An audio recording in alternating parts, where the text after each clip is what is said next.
Hi, hello, David. Hello, everyone. So, allow me to just note a brief, to make a brief note. We will have a slight change in the program because David asked us if he could swap his place with Professor Stefania's presentation. So, we've agreed to do that. So, allow me to make a brief introduction.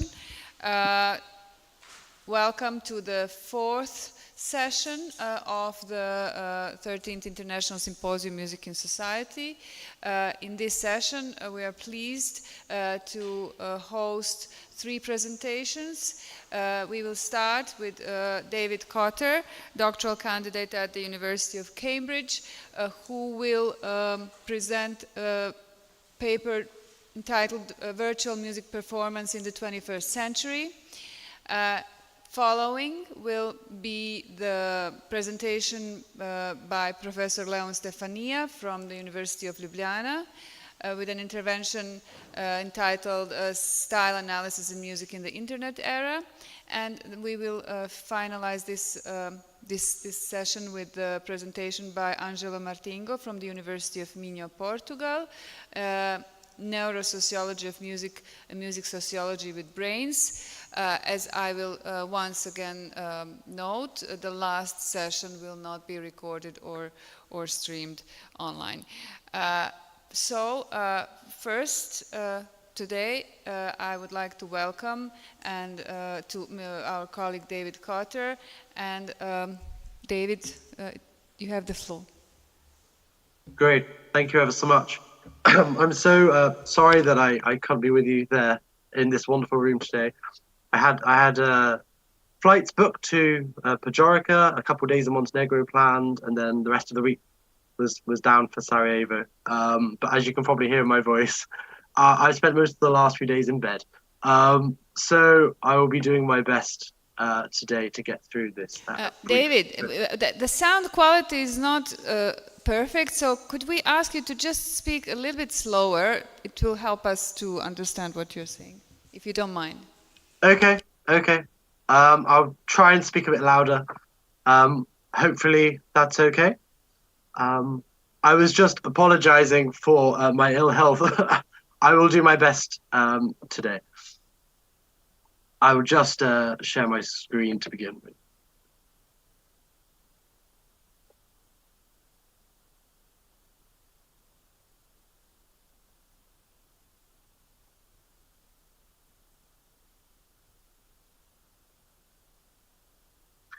So I will be speaking today about virtual music performance in the 21st century. Some central ideas of collaboration, latency, identity, and relationships. So, as a point of departure, in 2014, Margaret Barrett defined collaborations as occurring on a number of levels and degrees of separation, including those of place, time, and expertise. And during the many lockdowns of 2020 and following, this definition was really stretched to the limit. By way of a few personal examples, and I'm sure many other musicians can relate to these. During these lockdowns, I took part in a number of musical ensembles virtually. So a number of duos, then a number of medium-sized ensembles with 10 or 12 people, and a huge collaboration between 200 guitarists from across 40 countries in the virtual guitar orchestra. But there were a number of problems which limited all of these, and that was the issue of liveness. Now, often musicians are very happy when they get the opportunity to pre-record parts and have them sent to an editor, because it reduces the chance of things going wrong. People can re-record obviously, till they get things right. But actually, we lose the essence of liveness when we do this. We lose the essence of a real audience. We lose our vulnerability. We lose our risk and uncertainty. And through losing all of these things, we lose what makes performing exciting. And obviously, a fundamental part of group performance is that we respond to our co-performers on a whole level, a number of levels of resolution. So usually a creative performance is dynamic in that the vision for the piece is being reconfigured in real time, and you're responding to the interpretive decisions of your co-performer. But if you're pre-recording parts, then you lose this. So this leaves us with a problem. If we're going to perform virtually, but we want to retain some of these exciting elements, how might we do this? And so I began working with a professor at Staffordshire University, which is in Stoke in the north of England. And we thought that we would embrace latency. Hopefully there is not too much latency in this presentation. But latency is basically lag. And this is what frustrates performers operating virtually.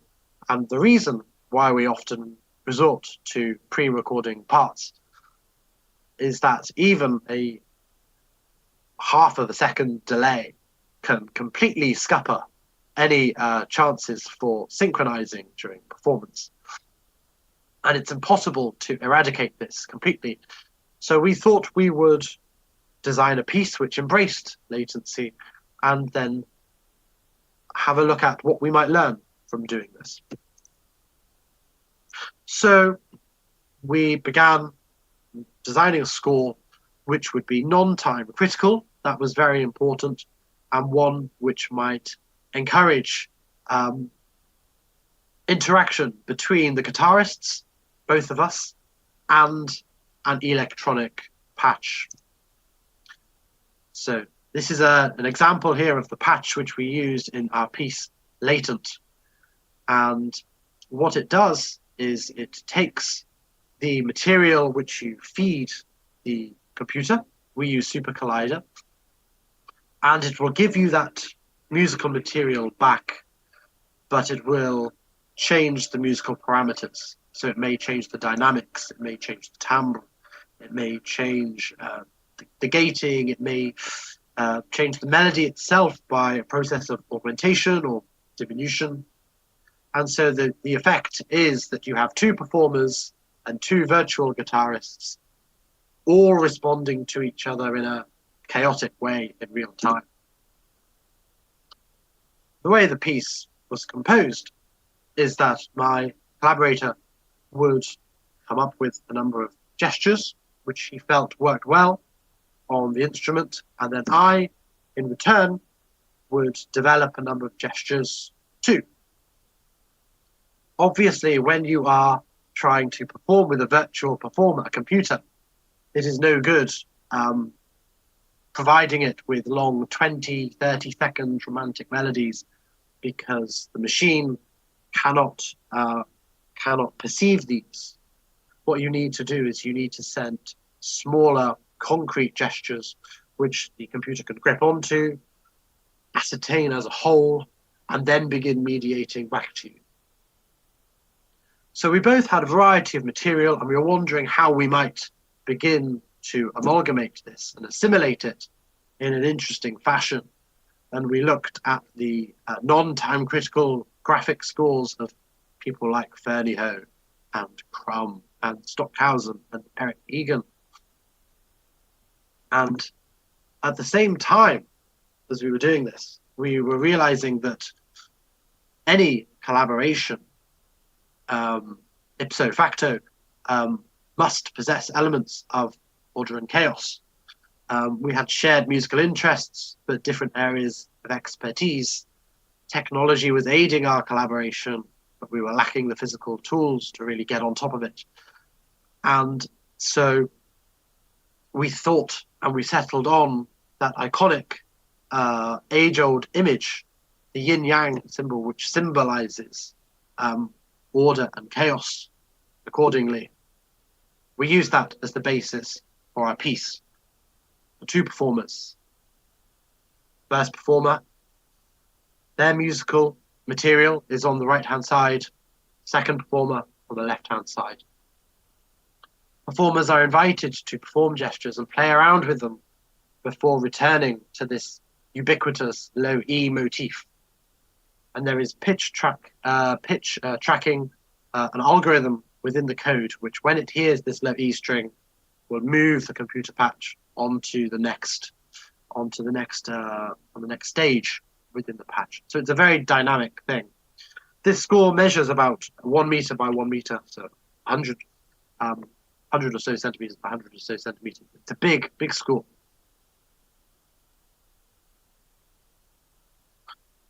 So we might think that a lot of the chaotic elements of live performance are taken away in virtual performance, but actually there are some difficulties here.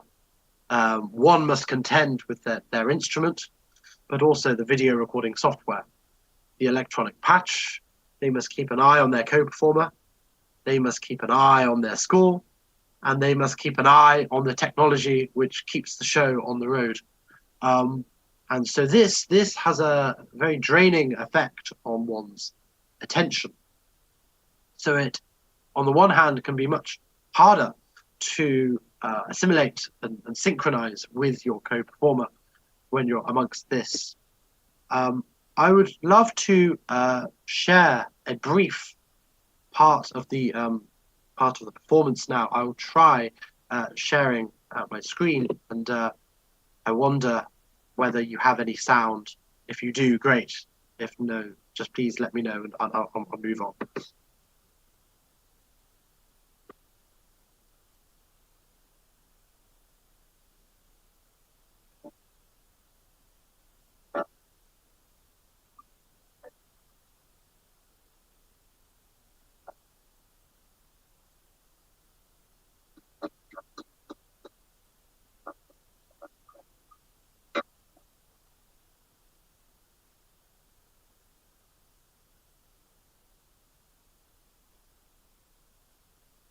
I'm not sure if I can share the audio or not. Let's have a look.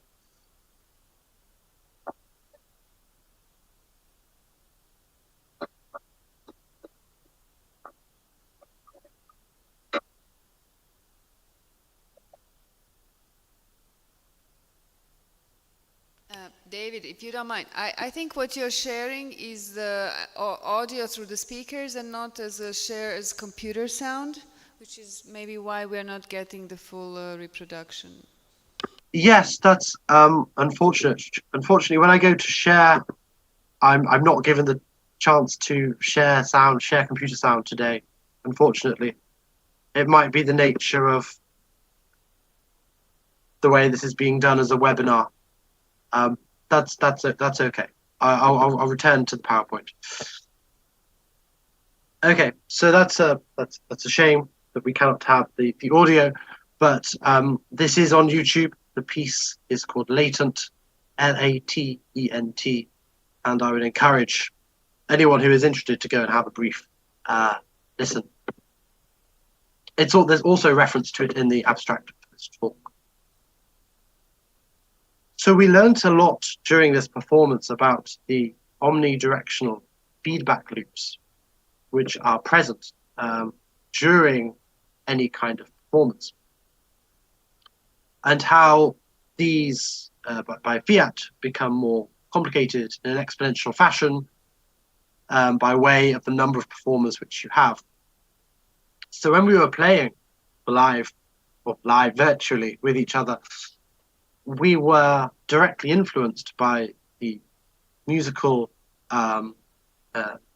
motifs, gestures, actions of our co-performers, but we were also indirectly influenced by that which our virtual performers, the computer patches, were giving us. This also allowed us to reconfigure a number of our fundamental assumptions about how performers interact. Within the literature, there is this idea that when you are looking at a co-performer, that is a moment where you are most in sync with one another. But we found this to be completely opposite, insofar as when we look back at our performance in the video, the moments where we are looking at each other and we have a shared eye gaze, those are the moments when we were most struggling and to, let's say, sync with one another. The moments where we felt we were entering a state of flow were those moments where one or both of us would have our eyes closed. We wouldn't be looking at our co-performer. We were purely relying on the sonic as a means of shaping our joint interpretation of the piece. A few other notes on what virtual music performance might allow us to do in the 21st century. Karen Frank has suggested that virtual worlds offer immense opportunities for testing and blurring boundaries. And so what we found is that when we were performing virtually, we were allowing ourselves to be expressive in ways which we wouldn't necessarily have allowed ourselves to be expressive if we were performing in person. Therefore, we were able to mediate our artistic identities in the virtual domain. And then when we came back to the real world, we came back with those new ways of being. So just by way of a few short closing remarks on what this project has taught us. First is that the pluralistic nature of 21st century guitar practice has very much brought guitarists to the vanguard of remote collaboration and virtual performance. It's obviously easier for some instruments to collaborate virtually than others. When it comes to the guitar, for example, or the electric guitar, it can be plugged into an interface very easily. When you're looking to amplify and connect, let's say, a bassoon or an acoustic instrument, it can be much more difficult. Our collaboration also taught us that live music performance more generally can be conceived as the creative mediation of order and chaos. We've published quite a lot on this now. And the way in which a meaningful or creative musical performance often does so by treading the line between order and chaos. That is, that there are elements of the performance which are rooted in the known. There is a structure to the interpretation, there is a structure to the piece, but there are also unknown elements. So it is when performers allow themselves to venture into the unknown in live music performance where we really find ourselves on this mediating line. And this is when we often turn to one another and say, wow, those musicians are on fire, they're in sync, they're all of these things, that is generally what's happening. And we found that the innovative nature of this piece allows for the interrogation of collaborative, communicative, and creative processes. And so we found that in future, often taking things into the virtual domain allows for musicians to really explore and interrogate the relationships between co-performers and their identities and how their identities are formed in relation to co-performers. I thank you very much for your time.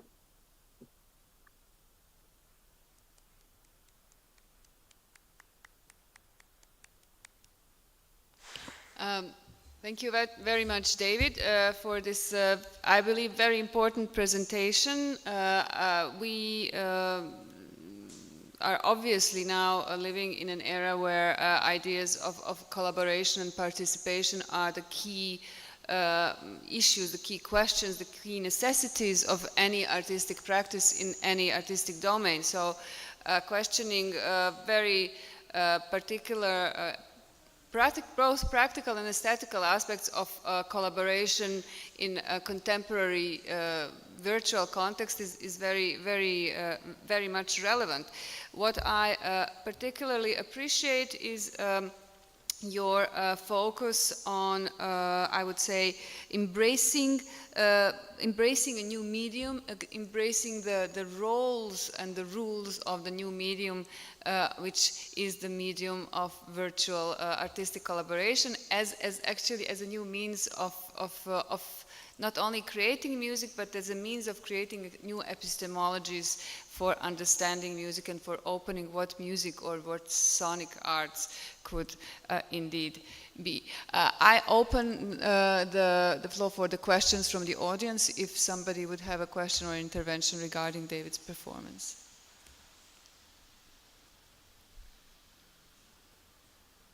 Nobody at this point.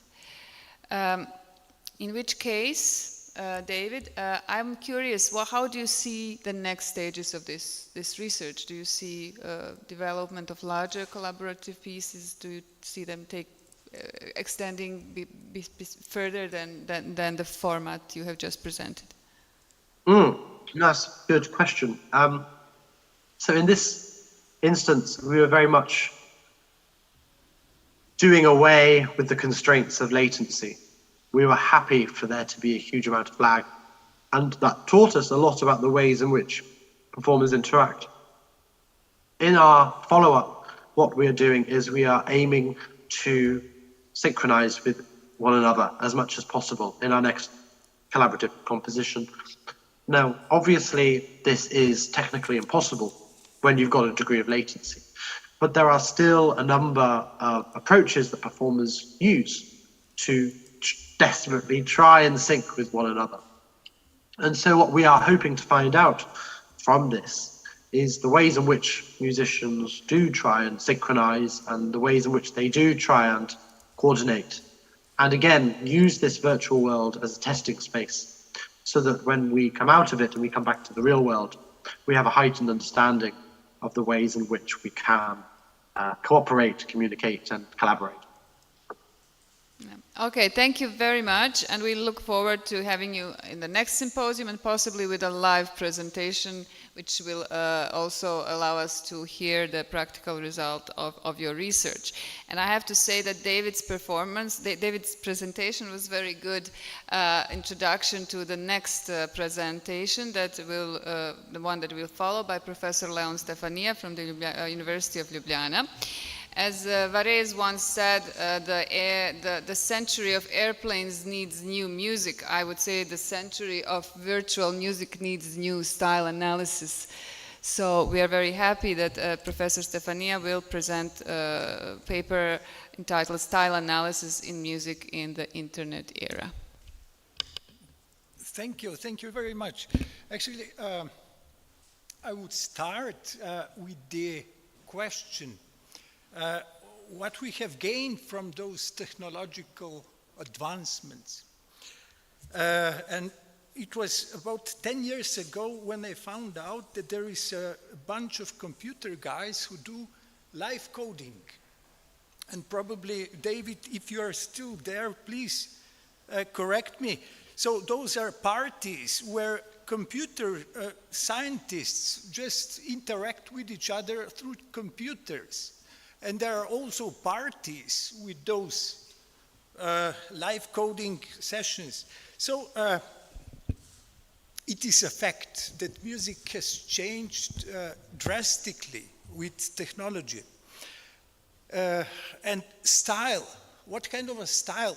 How could you call the piece coming out with this style?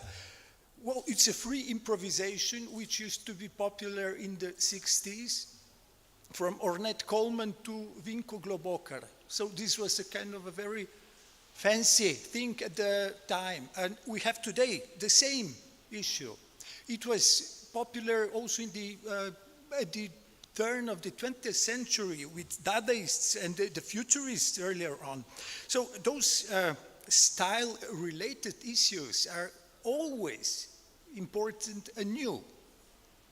And this was a question that I had in mind when I entered into this quandary about musical style today in the era of internet. As always, we start with certain big names, actually, with certain authorities. I usually start with Musik in Geschichte und Gegenwart and with the growth music online. So, in the Handwörterbuch der musikalischen Terminologie, you have no style entry. So this was the only two big players here. And what I got out of this is a bit fuzzy. It seems that musicology can neither dispense with the concept of style nor clearly define its features. After comparing the definitions of musical style in the New Growth Music Online and Musik in Geschichte und Gegenwart, a perplexed notion of a style in music emerges. In MGG, the authors explain the concept of style in music as one, I quote, close to the concept of lifestyle, where it stands for the, I quote, the peculiarity in the behavior of a person or of a group of people, unquote. The authors further explain that in the 17th century, musical style was defined by music's functions, later by types of movements, epochs, or nations, questioning the concept mostly according to scores, types of composition, and genres, unquote, without, I quote, systematizing the content of enumerating the available styles, leading to an expansion in the 20th century to include personal and work styles. In short, a general, I quote, applicable classification system has not been developed, unquote. In Growth Music Online, the author wrote, I quote, a term denoting manner of discourse, mode of expression, more particularly the manner in which a work of art is executed. In the discussion of music, which is oriented toward relationships rather than meanings, the term raises special difficulties. It may be used to denote music characteristic of an individual composer or of a period, of a geographical area or center, or of a society or social functions. So in these rather fuzzy definitions of style, I went to search for what music style or musical style or analysis of music style or music style analysis or analysis of musical style could mean. So I just entered the Google Scholar and Semantic Scholars, and you get actually quite an useful bunch of information. And that's why I'm very happy that we have Zdravko Blažeković and his realm, because they do a lot of work to systematize such, I could say, very general definitions of music or musicological concepts. So in the realm abstracts of music and literature in March this year, I found 11,000, so only 11,740 studies on musical style, 15,735 on musical style, and 21,891 on style in music. So those were the keywords, of course. The same algorithm found 91 results for the term music style analysis and 161 for analysis of music styles and 100 more for music style analysis.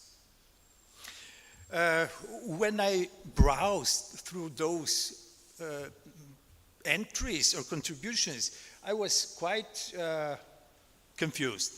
In fact, I decided just to find out by myself how do musicologists use the concept of musical style.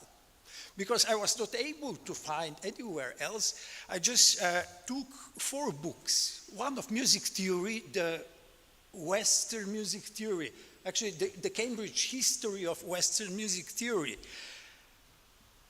And I threw it into computer, I did a corpora analysis. So this was my corpus, and what I found out, you can see in this word cloud.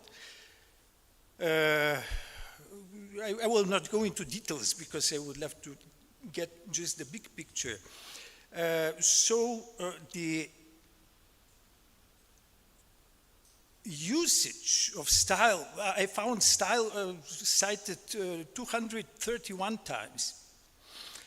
And all those collocations, actually, the words, you will see a bit later, how were they connected to each other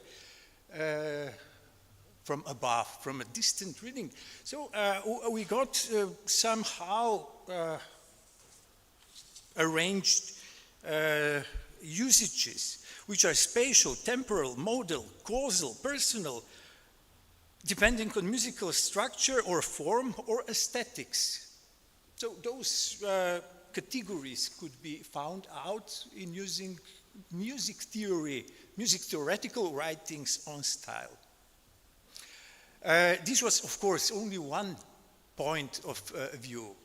I was interested also of the usage of musical style or style in the writings of musical aesthetics. So I took 4 books which are quite representative, I would say, of aesthetics. And this was Karl Dahlhaus, Musical Aesthetics of Music. So the second was Enrico Fubini, The History of Music Aesthetics. And Peter Kivi's Music, Language and Cognition, and other essays in the aesthetics of music. The usage of style was here also a bit different. We got other collocations, we got other meanings out of this usage. And if we compare both music theoretical notion of style and music aesthetics, of course, in the books, those are just academics' books. I haven't entered the question of styles in the journals or in the reviews or all the other writings on music. So we have a bit extraordinary nebulosis, I would say, of style. So the style, as it means in Latin, stilo, is just a pencil. So everybody writes with the pencil as he or she likes. And the most used styles, as you see, the Viennese or the rigorous or Baroque, we have heard today of motetto style, or actually we have a Babylon Tower of styles. And I'm not sure whether we understand what exactly we mean with the style without quite nicely given context. So what I came to, this was kind of a sum up of my interrogation of the question what other people use with style, or what does style mean to other musicologists, music theoreticians and music aestheticians. And Kivi says analysis within a style may be an autonomous discipline, but the history of style, he quotes Mayer, and Kivi discusses Bernhard Mayer's theory of style, cannot, in my view, be explained without reference to aspects of culture external to music. And this difference from within, internal to music, and from without, so attaching style from another perspective, seem to be quite important. Why is this interesting to me? Because internet has brought us a kind of a rather different communication of music. So we are, as you see here, the concert or the live performances form only a tiny bit, about 7 or 8% of our experience of music. All other experiences come up from the streaming services. In 2016, the streaming services took over the privilege to distribute music to us. And this is why I was intrigued by the question of style. So probably you all know this Spotify and their technique. So we have an internet here. I would just, well, or if you browse in your computer, you have. Are you in the internet now? Currently, is there internet here? Okay. Oh, yeah. Ah, okay. No, it's not. No? So I have to. Okay, it's here. Okay, oh, sorry. So if you Google every noise at once, this is Spotify's technological database, and you have currently about 6,000 entries. How do they call them? Of styles. So, okay, možete vratiti se na to. Ne, ove prezentacije. Okay, it looks like something like this. So this is only a. Well, it's like this one. So you have about 6,000 genre distinctions, they call it. And of course, you can condense them into a dozen of musical styles. All others are quite, well, we could say, derivatives of those main styles. How do they got those 6,000 styles? In 2013, they had about 300 styles. And musicologists are always happy. I mean, we as musicologists are always happy if you define a style. Wow, this is a personal style, this is a Baroque. And we juggle with postmodernity for the last 40 years. And the composers, I mean, I can tell this because I do study contemporary music. And when you say to somebody, oh, you're a postmodern, you are endangered, actually. You could get hit. I mean, everybody's postmodern today. So what to do with this? And it was a kind of an interesting thing when I found out that what the Music Genome Project works today is something what Knut Jeppesen did 100 years ago when he discussed the Palestrina style and his dissonance. And Alan Lomax with his Cantometrics the project in his folk song style and culture, and he included also the dance here, he did a lot of work, but he was not really accepted in the ethnomusicological circles, I say no.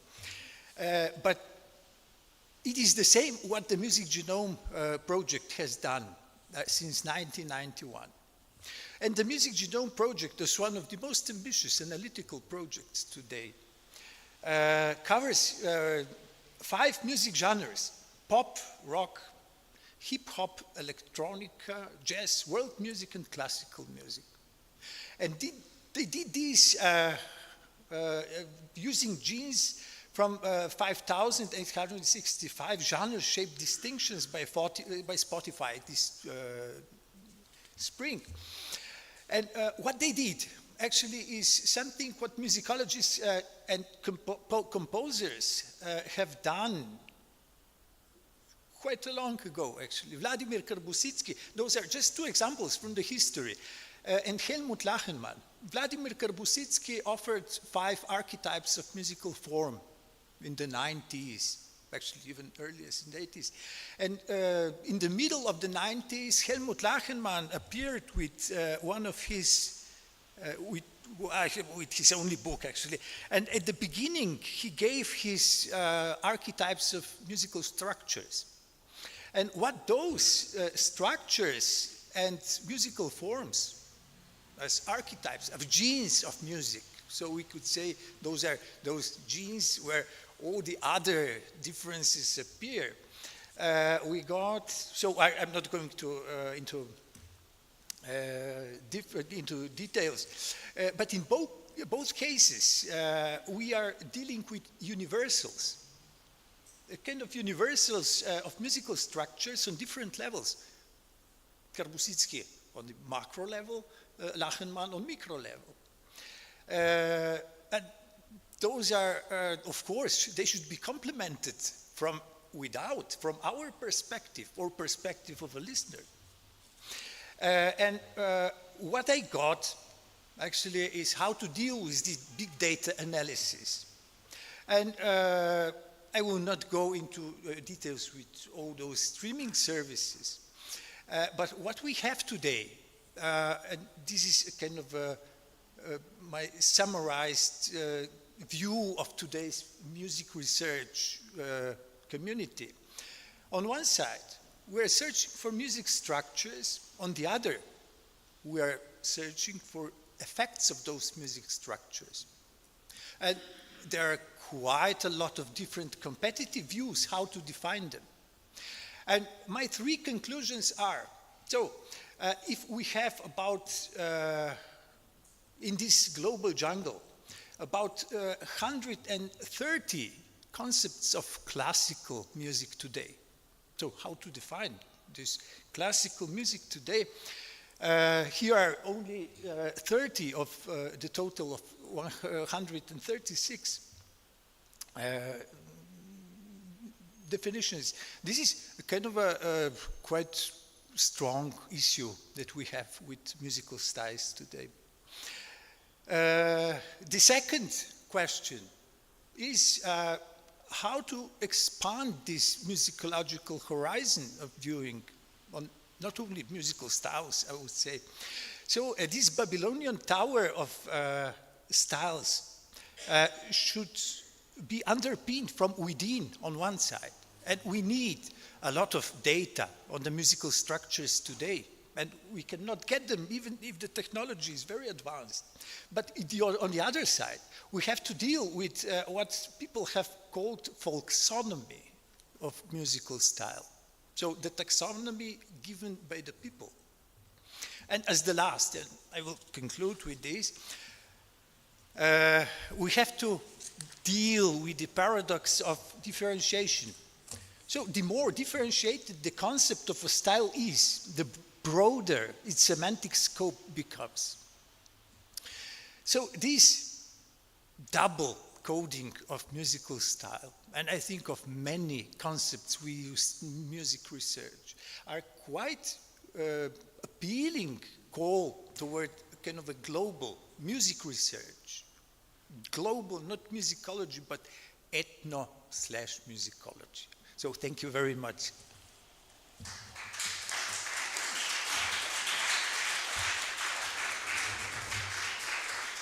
Thank you. Thank you, Leon. Leon has raised a lot of important questions, and now we would need like a half an hour debate just to address some of them. And I would be very curious to discuss also some particular, you were talking about taxonomic issues, but you know, the issues like you said, folksonomy, which is an important actually new term that is just one of the outcomes of the overall debate. However, unless somebody has something really urgent to ask Leon, I would recommend that we continue this conversation over dinner and allow our Angelo to join us, because we are a bit behind schedule for the opening, if it's okay. Yeah? Yeah? No, okay. Thank you. Sorry, Leon, if I've interrupted you. I didn't want to be rude. Thank you so much. Thank you once again. And now joining us from Minho in this room, but not live, will be Angela Martingo. For our other colleagues that are following us online, I kindly ask you